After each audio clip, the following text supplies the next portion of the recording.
Alright, for the last 2 or 3 weeks I've been trying to get this motor to run on chopped DC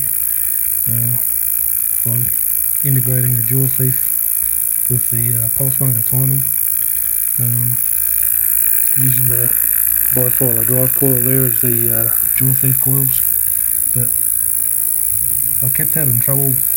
I couldn't get it to oscillate at the right time during the desired on period, and I worked out the problem that I was having was I was trying to do it with a coil for a pickup, and of course a coil gives a nice analog signal, a bit like a sine wave, and that was disrupting the sort of stability of the joule thief, and it just refused to oscillate at the right time. So I decided what I needed was a digital signal, and that hall sensor out of a computer fan is doing the job finally. So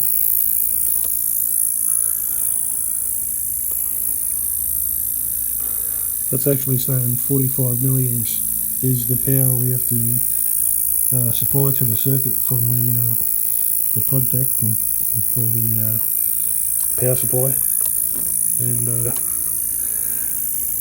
that's how many milliamps. What have we got? 18 milliamps.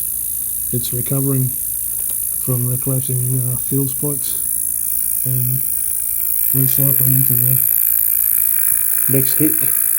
So it's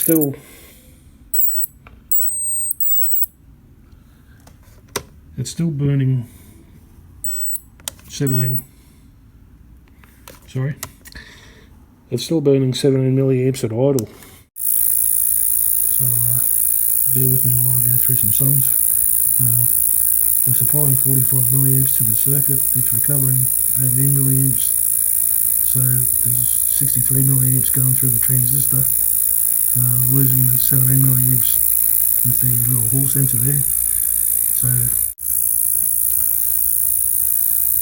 if we discount the 17 milliamps consumed by the little hall sensor there, take that off the supply milliamps of 45, makes 28, plus 18 recovered is 39% back, which is not too bad, but there's probably room for improvement in the circuit with maybe there's better transistors and better ways to hook everything up. I think a good thing would be to have a reed switch in between the 10k resistor and the potentiometer. That wouldn't have the sort of losses, but I'd have to change the magnet configuration on the rotor, set it back up in star configuration with all north magnets. But I think that'd be pretty efficient running like this. So just talking about this setup here, when a single magnet, an isolated magnet goes past the sensor, you get a sine wave. When a north-south magnet pair on their own go past, you get a sine wave and a half. And just to demonstrate that, I'll put the pickup on for the tachometer. So that's saying 58 events per second, and if I spin around my little pickup coil, it says 116. So right now it's reading the 2 hump side of the sine wave there, and with the low number it's just reading 1 hump, because at halfway my DMM on frequency halfway rectifies the signal that it's picking up. It's still not as good as just having a joule thief without the rotor turning. I'll stop the rotor and give you a bit of an idea of. Just get it to stay on, I'll be right. When it's just oscillating as a joule thief, let's turn that down a bit. A little bit more. Sorry about the hold up. Frag more. Okay, that's drawing a bit under 50 milliamps, but it's recovering about 31 milliamps, so it works a bit better for recovery. when it's not turning. But I put that down to back EMF, just the generator effect of the rotor turning is sort of defeating the is going against the current when the field collapses and knocking the top off it. But as I said, there might be room for improvement in the circuit, and we'll see how we go when I get the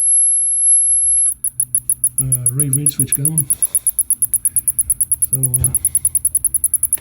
yeah, not much else to report. I probably should explain what's going on here. That's just a little thing I'd use to listen to joule thefts when they're operating in the audio range.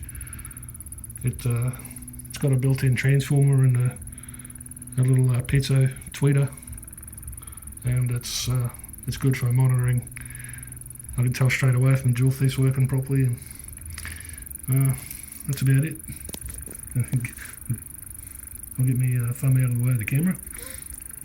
Yeah, so there you go.